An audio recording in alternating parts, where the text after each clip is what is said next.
Speaking to the local leaders of the party from the centre of Uganda in Masaka municipality, the President General of the Forum for Democratic Change, Maj Gen Mugisha Muntu, told these leaders that the intention of this sensitization campaign is to forge a way forward to strengthen the FDC capacity of the party to take over power, but not to mere overthrow President Museveni. Ekitulwanyisa okwata obuyinza si kubeera n'obuyinza kyokka nedda kwe kukozesa obuyinza okutuusa ku bantu ebyetaavu byabwe. Kikitulwanyisa si kubeera mu State House ne mu Parliament ne ba ministers. But members of the party who converged here at the Catherine's Park in Masaka told their party president that they have lost hope in the electoral body headed by Engineer Badru Kigundu. They accused the Electoral Commission of being a partisan body.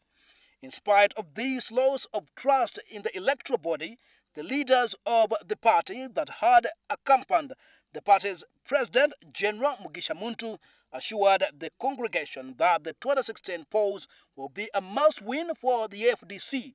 However, they were mindful of the task ahead of them. But General Muntu was quick at warning the party members to avoid rushing with the plans of overthrowing the ruling NRM without first establishing strong party structures, or else risk making the same mistakes that the NRM is partly encountering in the daily running of the state. Buli nsigo y'ekimera gyonna munda yaayo eyina etteeka Katonda lyatonderamu.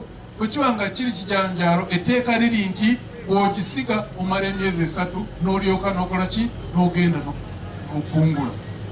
Eggwanga endwadde yatuyingiramu omuntu asiga ensigo y'ekijanjaalo olwaleero enkya agenda kukungula otya.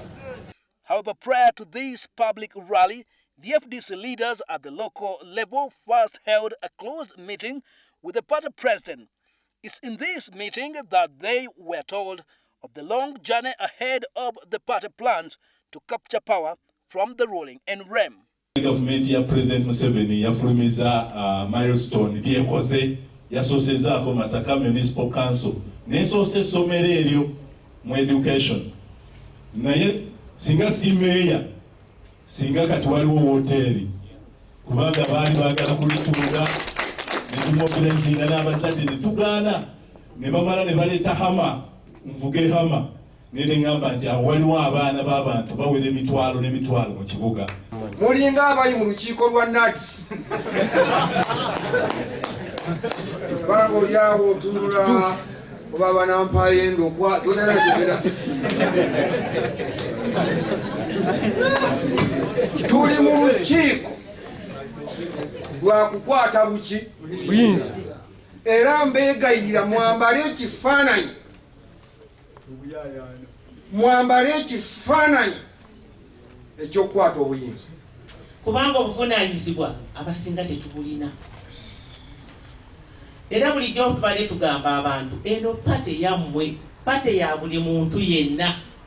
Singa buli muntu agamba nti pate yange, eno pate yange nina okugikolerera, twandibadde tulabika nti tugenda kuyinza.